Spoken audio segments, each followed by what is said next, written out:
ఒక్క రూపాయి కోసం అతను తండ్రి చంపి పడచ్చు.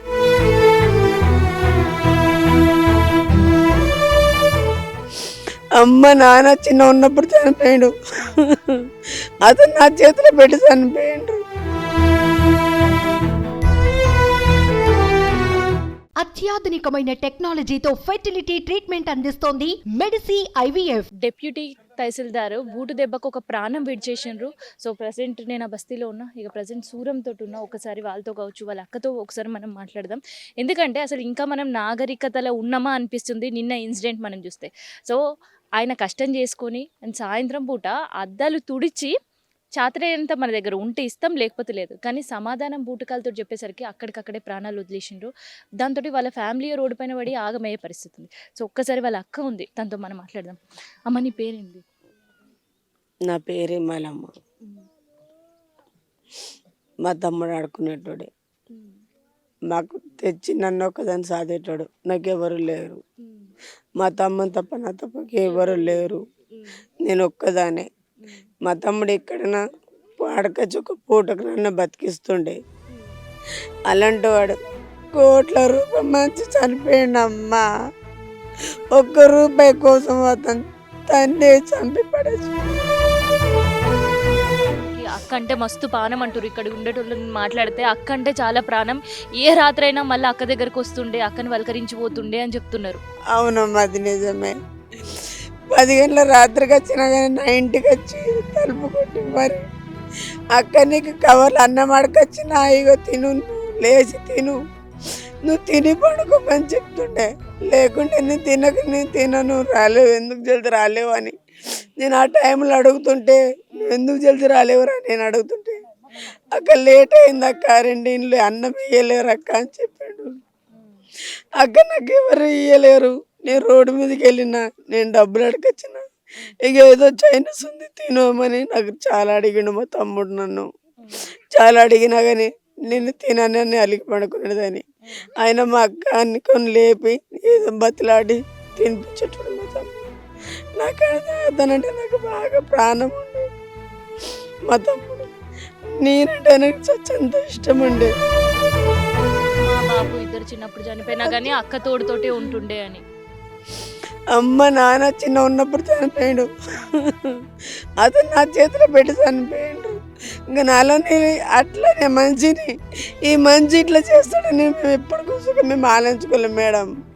ఒక్క తాళ్ళ చాలా తప్పు చేసారు మేడం, ఒకటి మేడం, బాగా అంటే బాగా తప్పు చేసారు. అతనికి పెడతారా మేడం, మీరు బాగా శిక్ష పెద్ద పెట్టున్నారు మేడం. మీరు కాలు ఒక్క రూపాయి అడిగిందానికి మేడం లేవని అన్ని నువ్వు పంపించేస్తే అది అయిపోతుంది, బతుకుతుండే మేడం. నాకు ఇప్పుడు అతను ఎవరు లేరు మేడం, ఇప్పుడు అతను చనిపోయాడు మేడం. నాకు ఇక్కడ ఎవరు అన్నం పెట్టడం లేరు మేడం, నాకు చేత కదా మేడం. నేను గవర్నమెంట్ హాస్పిటల్ 4 అప్పుడు చెప్పాను మేడం. నేను ఎవరు చెప్పుకోవాలి, నా పరిస్థితి ఎవరు చెప్పుకోవాలి మేడం. కేసు రాసినాం మేడం, పోలీసు వాళ్ళు ఇక్కడికి రాలేదు మేడం. అక్కడికైతే పొలిటీషియన్లకు వెళ్ళినప్పుడైతే అక్కడైతే మాట్లాడినరు మేడం. అక్కడ మాట్లాడినరు, ఒక చావు చేసుకోమని చెప్పేసి సమాధి ఎన్ని రోజులు పెడతారు, సమాధి చేసుకోమని చెప్పేసి ఎన్నో కొన్ని ఇచ్చిండ్రు. అది సమాధి చేసినాం మేడం. ఇప్పటి వరకు అంటే ఇంకా ఏమీ అందుబాటులో లేదని సైలెంట్గా కూర్చున్నాం మేడం. ఇప్పటికైతే నేను బాగా పెద్ద శిక్ష పడాలని కోరుకుంటున్నాను మేడం. నేను ఇంకా నా తమ్ముని లక్షలు కోట్లు పెట్టిన తమ్ముడు నాకు దొరకడు, ఇప్పుడు దొరకడు మేడం. నాకు అసలు తమ్ముడే దొరకడు, నాకు నాకు అసలు దొరకడు మేడం.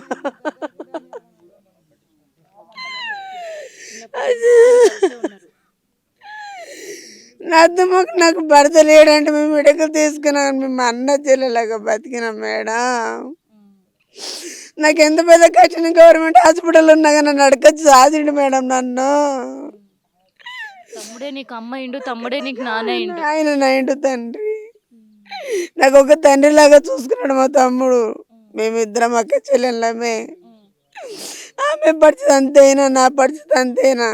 ఎక్కువ అంటే నన్ను బాగా ప్రేమించాడు మా తమ్ముడు, చాలా అంటే చాలా నన్ను ప్రేమించాడు. అతను నేను ఇప్పుడు చూడలేకుండా నేను ఉండలేను మేడం. నాకు ధైర్యం అయితే లేదు. మీరు ఎంతమంది వచ్చి చెప్పినా మాట్లాడినా నాతో నీ వల్ల అయితే లేదు మేడం.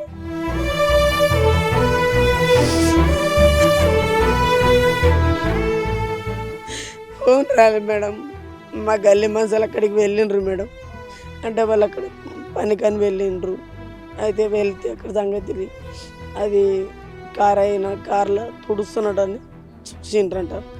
వాళ్ళుగా చూసినా కానీ మళ్ళీ వచ్చిండ్రు. వచ్చారు గంట కార్ అతనికి తుడిపించుకున్నావు సార్, ఏదో తుడిపించుకున్నావు కదా, నాకు ఎంతో కొంత ఇచ్చిపోమని అడిగినంట. నువ్వు ఇట్లా వింటలేవు అనేసి అక్కడి నుంచి మన ఏంది టిప్పర్ వస్తుందంట. టిప్పర్ రాగానే డోర్ తీసి ఓపెన్ చేసి తన్నేసారు కంటే కార్ సైడ్ అయిపోయినాయి. తలక అనేది టైర్ కిందకి వెళ్ళిపోయింది. డెడ్ బాడీ మీరు ఇప్పటికన్నా ఫోన్లో ఉంది మేడం. డెడ్ బాడీ ఇప్పటికన్నా చూస్తే షాక్. మెదడు కింద ఏం లేకుండా చెల్లిపోయింది మేడం. ఇక్కడ నుంచి ఇట్లా నెక్కించాడు మేడం టైర్. మనకి ఏం పాపం చేసినాం కాదనక మేడం. చెప్పండి మేడం, మీరన్న ఒక మాట చెప్పండి. మేమేం చేసినాం? అడిగిండు, డబ్బులు ఉంటే ఇవ్వచ్చు, లేదంటే లేకపోవచ్చు. అంతే కదా మేడం. లేవు బాబు నా దగ్గర లేవని నువ్వు అద్దెలు ఎక్కించుకొని నువ్వు వెళ్ళిపోయినామా అని ఆయన. కానీ ఆయన నీ ఎంట రాకుండే కదా మేడం. నీ ఇంటి దగ్గర వచ్చి అడగలేదు కదా. ఏదో రోడ్డు మీద కనపడ్డా కాబట్టి అడిగిండ్రు కదా. అదే తప్ప మేడం చెప్పండి. అది తప్ప మేడం. ఇంత దారుణంగా ఎట్లా చేసి పెద్ద శిక్ష వేయాలి మేడం. మీరు వేస్తామంటే నేను చదువుకున్న వాళ్ళకంటే చదువుకోని వాళ్ళే మేలు, వాళ్ళకన్నా కొంచెం మానవత్వం నాగరికత ఉంటుందని. సో ఒకసారి మళ్ళీ శివరాం సంబంధించిన ఇన్సిడెంట్ మన కళ్ళ ముందు కనిపిస్తుంటే అదే నిజమేమో అనిపిస్తుంది. సో భిక్షాటన చేసుకొని వాళ్ళ కడుపు నింపుకుంటుంటారు. ఆయనతో పాటు వాళ్ళ అక్కను కూడా అమ్మ నాన్న రెండు అయ్యి సాధేవాడు. కానీ ఇప్పుడు చూస్తున్నాం కదా, ఒంటరి బతికైపోయింది. సో ఎన్ని కష్టాలున్నా వాళ్ళ అక్కకి తమ్ముడే తోడై నిలిచిండు. అన్నయిండు, అమ్మయిండు, అక్కయిండు, తమ్ముడైండు, అన్ని బంధాలతో ఆమెని పెంచి పోషించిండు. ఆమెకి ఏ కష్టం ఉన్నా నేనున్నా అనే అండ ఇచ్చిండు. కానీ ఇవాళ అండ దూరమైంది. కేవలం డిప్యూటీ తహసీల్దార్ చేసిన ఒక అకృత్యం అనుకోవచ్చు, ఒక ఆగ్రహం అనుకోవచ్చు, ఒక మదం అనుకోవచ్చు. ఆయన్ని ఎన్ని పేర్లు పెట్టి చెప్పినా కానీ ఇప్పుడు మనం మాట్లాడే వాళ్ళ అక్కతో చూస్తుంటే ఎన్ని అన్నా కానీ తక్కువే అని నాకైతే అనిపిస్తుంది. సో ఇప్పటికైనా కళ్ళు తెరుచుకోండి. భిక్షాటన చేసేటోళ్ళకి మన దగ్గర ఉంటిద్దాం, లేదంటే లేదు. కానీ వాళ్ళపైన చులకన చేసి ఇట్లాంటి ఇన్సిడెంట్ చేస్తే వాళ్ళ ఒక్కరి పానం మనం తీసిన వాళ్ళం కాదు, వాళ్ళ కుటుంబాన్ని ఆగం చేసి వాళ్ళని రోడ్డు పైన తీసుకొచ్చిన వాళ్ళం అవుతాం. సో ఇది ప్రజెంట్ ఇక్కడ ఉండే సిచ్యువేషన్. కెమెరా పర్సన్ శేఖర్తో నేను మీ కావ్య, సుమన్ టీవీ, నిజామాబాద్కి వెళ్ళి.